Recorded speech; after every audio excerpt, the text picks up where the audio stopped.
Being the eldest son means you get everything right. Everyone stunned by my brother-in-law's wife's comment. She had always insisted that being the eldest son was important, but this was too much. Just as I was about to reply, my brother-in-law spoke up. My name is Sophia. I'm a 32-year-old working housewife. I got married to my husband Owen just last year. We've known each other since elementary school, but our relationship was far from expected. We'd usually argue whenever we met, but during our college years, he confessed his feelings to me. Embarrassed, he scratched his cheek as I looked at him in surprise. I initially turned him down, but from that point on, I started thinking about him more. Half a year later, I was the one confessing to him. We dated for about 5 years after that. We went to tell his parents about our marriage. I was warmly welcomed. My, you must be Sophia. Owen has told me so much about you. It's such a pleasure to finally meet you today. Owen told me you're his first love. We're so happy to have someone like you as a part of our family. Well, I was pleased to hear this from my parents-in-law. Owen looked flustered next to me, his secret laid bare. The fact that I was his first love was news to me. The thought made me feel ticklish and happy. I whispered this to Owen and he turned bright red with embarrassment. The meeting ended on a positive note. Owen has a brother who is already married. We planned to meet them around the end of the year, so we headed home. A few days later, while we were looking for our new home after the wedding, Owen's phone rang. It was from my mother-in-law. Your dad's been in a car accident. He's in the hospital with a leg injury. The doctor says there might be lasting effects. Can you come? Hearing this, Owen and I rushed to the hospital. Mother-in-law was sitting alone on a chair in the hallway. Mom, how's Dad? What's this about lasting effects? Owen, and you too, Sophia, thank you for coming. Your father apparently shielded a child who ran into the street and was hit by a motorcycle. I hugged my trembling mother-in-law, not knowing what else to do. Shortly after, the doctor emerged from the treatment room. His life isn't in danger, but he broke his femur. Given his age, even with rehab, we can't guarantee he'll be able to walk again. You should prepare yourselves for that possibility. We were all at a loss for words. My father-in-law is an active man. Even in his 60s, he's passionate about his hobbies, playing basketball, volleyball, and skiing. The thought of him unable to do any of this was devastating. My mother-in-law looked completely disheartened. However, when my father-in-law woke up, he was different. When we told him about his leg, he just laughed it off. If my legs help save a child, then it's all worth it. I might not lose the ability to walk completely. Even if I do, I'll face it then. I can still compete in a wheelchair, you know. I'm just glad to be alive. I swear, you're one of a kind, but you're right, it's a blessing you're alive. My mother-in-law's face softened, filling the hospital room with laughter. Just then, the door swung open and a flamboyantly dressed woman walked in. Behind her, a man with 3 children in tow also entered the room. Seeing my father-in-law, the man sighed in relief. Dad, I'm glad you're okay, but at your age, you should be more careful. Oh, Benjamin, you came, and you brought Emily too, thank you. The man called Benjamin was my brother-in-law. My husband resembles my mother-in-law, but my brother-in-law looks more like his father. When he noticed us, he nodded and introduced his children. You must be Sophia, right? Thanks for marrying my little brother. I'm his older brother, Benjamin. This is my wife, Emily, and these are our kids. Say hi, everyone. The children greeted us one by one. I returned their greeting, and the atmosphere in the room turned pleasant, except for one person, who looked unhappy. Emily, my sister-in-law. I'm glad you're safe, father-in-law, but you can't use your leg anymore, right? We can't take care of you. We have kids, so living together is out of question. You're not going to impose on us just because he's your eldest son, are you? Nervously fidgeting with her freshly painted bright red nails, my sister-in-law, Emily, casually dropped her bombshell. The room's relaxed atmosphere instantly charged with tension. Look, Emily, don't worry about it. I have no plans to live with you guys. I'm doing fine, and we will go to a facility when the time comes. But wait, won't they charge us for that?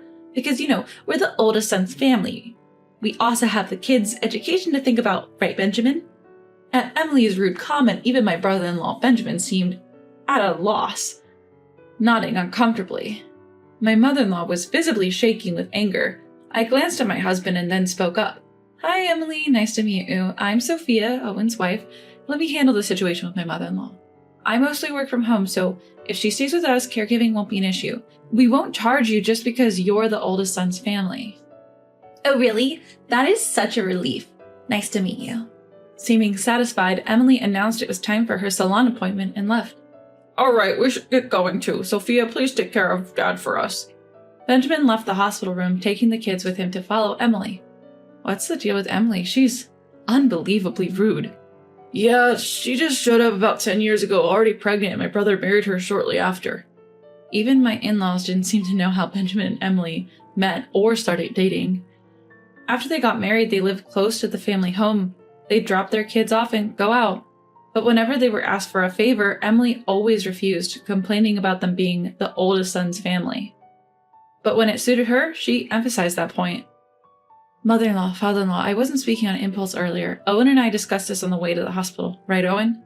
Exactly. Sophia suggested it. We haven't settled on a place yet, and a house next door just went on the market. We're thinking of buying it and building a home that accommodates both families. It'll be accessible for you, and we'll cover the costs. Both my mother-in-law and father-in-law were delighted with our proposal. We quickly moved to secure the land. Luckily, both of us have stable income, so we passed the financial check easily. Soon after, we began plans to demolish the existing home and build a new two-family house. I suggested a design where we share the kitchen and water facilities. However, mother-in-law had some reservations. If we do that, selling the house later could be a hassle, or so I've heard. When we're gone, you won't need both parts of the house, right? It's better to have the option to rent it out. Also, we'll contribute financially, half of the down payment and half of the remaining mortgage. Put it under both Owen and Sophia's names. Owen will inherit it after us anyway, so it makes sense to keep it in both names. That way it won't be a part of any inheritance issues. Grateful for mother-in-law's thoughtfulness, we decided to build a fully separate duplex. While it was under construction, we stayed in an accessible condo. Living with parents-in-law was surprisingly stress-free, and every day was enjoyable.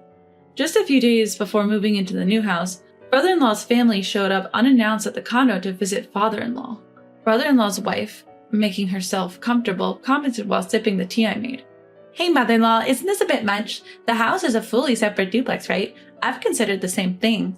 What are you talking about? Sophia and Owen are building this for us. We have no plans to live with you now or in the future. You can't handle caregiving tasks anyway, so don't worry about it. Mother-in-law's explanation didn't seem to satisfy brother-in-law's wife. Not hiding her dissatisfaction, brother-in-law's wife started voicing her thoughts. Look, in the end, Benjamin will inherit the family home, right? Then it's obviously better if we live there from the start, and 5 bedrooms for just Owen and Sophia is excessive. We have 3 kids, and it would be just right for us. Our current place is too cramped, so it'd be a big help, right? So we'll take the left side, and mother-in-law can have the right side. By the left side, brother-in-law's wife meant the part we were supposed to live in. We had planned for the possibility of needing full-time care in the future, so the ground floor had 3 bedrooms, with 2 additional rooms on the upper floor. The ground floor was for guests and father-in-law, and we had all agreed on this layout. Yet brother-in-law's wife assumed that they would use it.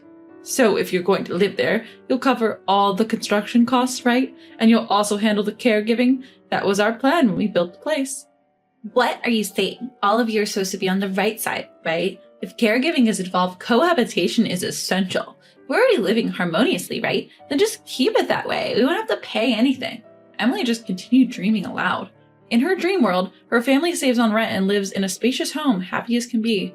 For the in-laws and us, caregiving becomes easier and we get to see brother-in-law's wife's children regularly, making everyone happy. In her head, we owe it to my sister-in-law, who made the win-win proposal.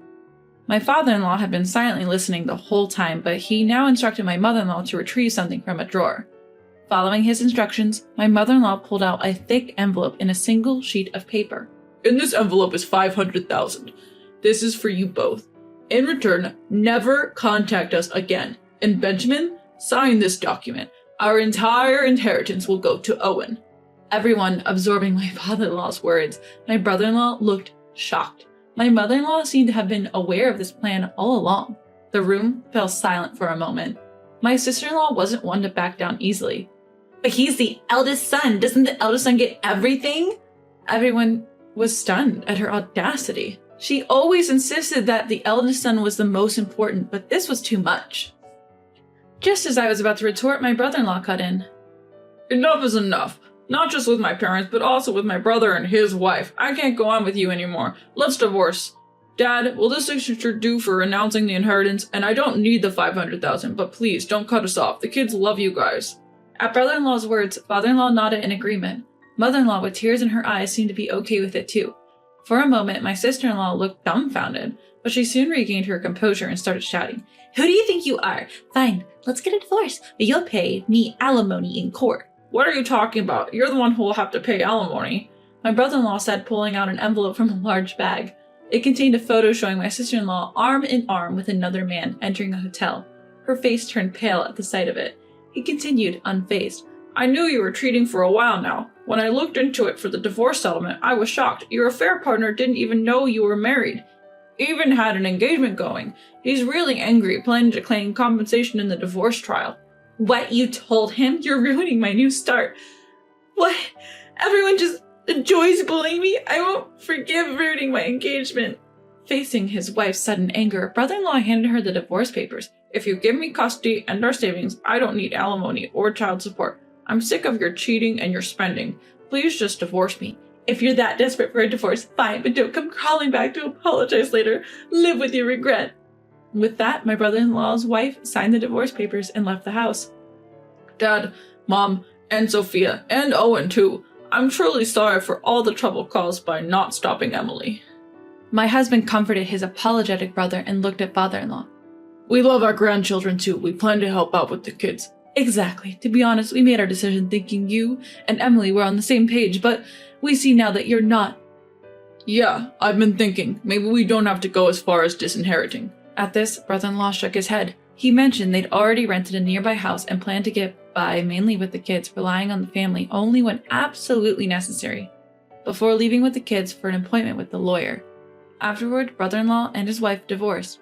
The wife apparently sought support from her affair partner. However, the irate affair partner claimed engagement-breaking compensation. And what's more, they met at a singles event. She's now banned from that group after they found out she was married. Her strict family has disowned her for what she did. She came to plead with brother-in-law one more time. But the parents-in-law refused to tell her where he moved.